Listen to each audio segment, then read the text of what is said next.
ये बहुत ही बहुमूल्य भाग है। हमारे बिना ये मनुष्य की सृष्टि नहीं हो पाती। इसलिए परमेश्वर जानता था हम सभी महिलाएं परमेश्वर की दृष्टि में बहुत ही महत्वपूर्ण हैं।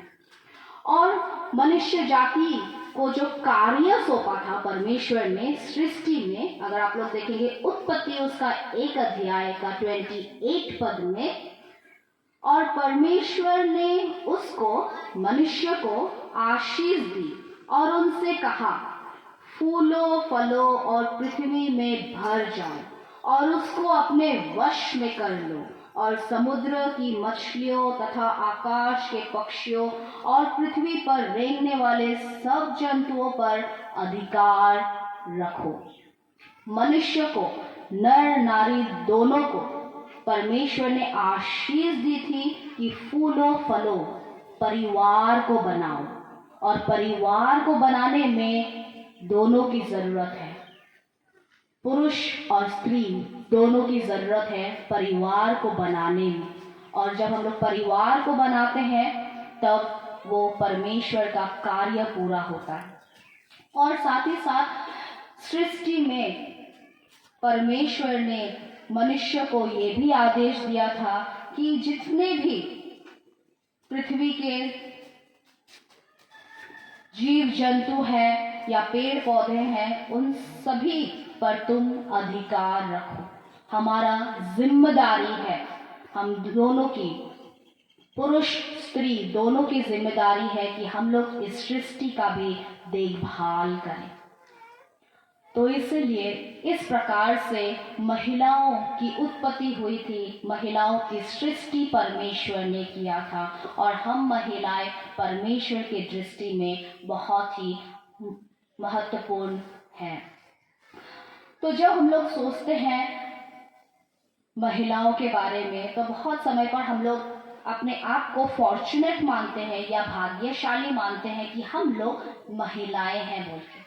पर कभी कभी परिस्थिति ऐसे भी हो जाती है कि बहुत समय हमें ऐसा लगता है कि महिला होना एक बहुत बड़ा बोझ है या हम में बहुत बड़ी जिम्मेदारी है। और बहुत समय ऐसा भी लग जाता है, परिस्थिति हमें ऐसा भी सोच विचार करने में हमें फोर्स कर देती है कि हमें ऐसा लगता है कि हम दबे हुए हैं। परिस्थिति के कारण हम महिलाओं को लगता है कि हम दबे हुए हैं। और बहुत समय पर हमें ऐसा भी लगता है कि हम लोग जो शारीरिक तौर पर कमजोर होते हैं, हम लोग बहुत ही दुर्बल हैं ऐसा लग जाता है। और दुर्बल होने के कारण हम लोग घर में ही बैठे रहते हैं क्योंकि बाहर हम लोग जा नहीं पाते हैं। हमारे ये सोच विचार के कारण हम लोग सोचते हैं कि शारीरिक तौर पर हम लोग कमजोर हैं, हम लोग दुर्बल हैं, इसी कारण हम लोग बाहर निकलने का हम लोगों का हिम्मत नहीं होता है। एक डर रहता है हमारा, है कि नहीं? हमारा एक डर रहता है कि हम लोग बाहर निकलकर हमारा क्या होगा, हम लोग कर पाएंगे कि नहीं, ये सोच रहता है हम। तो परमेश्वर फिर से आज के मूल वचन के द्वारा हमें ये बताता है कि हम महिलाएं, जब हम लोग एकजुट हो जाते हैं तो ये महिलाएं परमेश्वर के चुने हुए प्रजा हैं। आज अगर हम लोग मूल वचन पर देखेंगे, व्यवस्था विवरण उसका 7 अध्याय का 6 पद में, यहाँ पर परमेश्वर इजराइल जाति को कहता है कि नहीं? आइए हम लोग देखेंगे कि इस वचन के द्वारा परमेश्वर हम मोरान पास्टरेट के महिलाओं को क्या कहता है। परमेश्वर कहता है कि तो मोरान पास्टरेट के महिला, तुम परमेश्वर यहोवा की पवित्र प्रजा हो।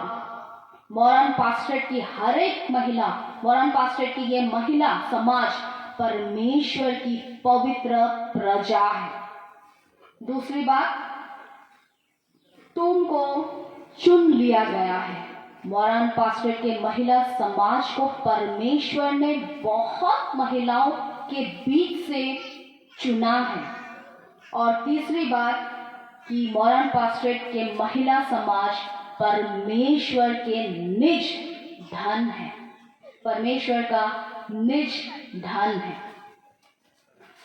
तो हम लोग अपने आप को कभी कुचला हुआ ना समझे, दुर्बल ना समझे, हम में डर ना हो, क्योंकि परमेश्वर खुद कहता है कि हम लोग परमेश्वर के चुने हुए प्रजा है और सृष्टि में हम लोग बहुत ही महत्वपूर्ण हैं। और साथ ही साथ अगर आप लोग देखेंगे यसाया उसका 43 अध्याय का 4 पद में, यसाया 43 अध्याय का 4 पद में यहाँ परमेश्वर कहता है कि तुम मेरे लिए बहुत ही बहुमूल्य हो। महिलाएं, तुम परमेश्वर के लिए बहुमूल्य हो, तुम परमेश्वर के लिए आदर के सम्मान हो और परमेश्वर तुम्हें प्रेम करता है।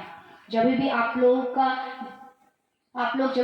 सोचे कि आप दुर्बल हो, जब भी आप लोग सोचे कि आप कुछ नहीं कर सकते, जब भी आपको डर लगता हो, तब आप ये वचन को पढ़े। यसाया उसका 43 अध्याय का 4 पद कि परमेश्वर के दृष्टि में हम बहुमूल्य हैं, हम आदर के सम्मान हैं और परमेश्वर हमें बहुत प्रेम करता है। और यसाया उसका 43 अध्याय का 5 पद में फिर परमेश्वर कहता है कि डरो मत, मैं तुम्हारे साथ हूँ। डरो मत, मैं तुम्हारे साथ हूँ। तो आइए हम लोग देखेंगे फिर से हम लोग मूल वचन के और जाएंगे। व्यवस्था विवरण उसका 7 अध्याय का 6 पद में, यहाँ इस पद में परमेश्वर इज़राइल जाति को कहता है कि इज़राइल जाति, तुम परमेश्वर के पवित्र प्रजा हो। सबसे पहले कहता है कि तुम परमेश्वर के पवित्र प्रजा हो। जब पवित्र प्रजा बोल के बोलता है परमेश्वर, तो पवित्र का मतलब यही होता है कि अलग कर दिया गया हो, अलग कर दिया गया हो। वो व्यक्ति या वो समाज अलग कर दिया है परमेश्वर के लिए, और वो हर एक पाप से अलग कर दिया गया है, हर एक पापमय अवस्था से उसे अलग कर दिया गया है परमेश्वर के लिए। क्योंकि परमेश्वर खुद पवित्र है, इसलिए वो अपने प्रजा को कहता है कि तुम पवित्र हो। और फिर दूसरी बात कहता है कि तुम चुने हुए हो, तुम चुने हुए हो। इज़राइल जाति, तुम परमेश्वर के चुने हुए जाति, चुने हुए प्रजा हो। जब चुने हुए प्रजा जब कहता है परमेश्वर, तो इसका यही मतलब होता है कि बहुतों में से सिर्फ किसी को ही चुना गया है।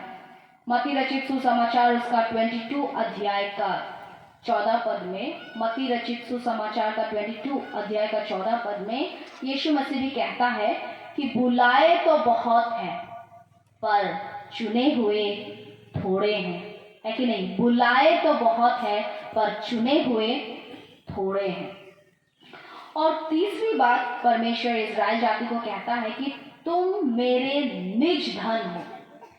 जब परमेश्वर कहता है कि तुम मेरे निज धन हो, मतलब हम हमारे नहीं है, पर हमारा सब कुछ परमेश्वर का है। हमारा देह, हमारा आत्मा, हमारा शरीर सब परमेश्वर का है और परमेश्वर उसे बहुमूल्य सोचता है, क्योंकि वो कहता है कि तुम मेरे निज धन हो, मेरे हो तुम, परमेश्वर कहता है।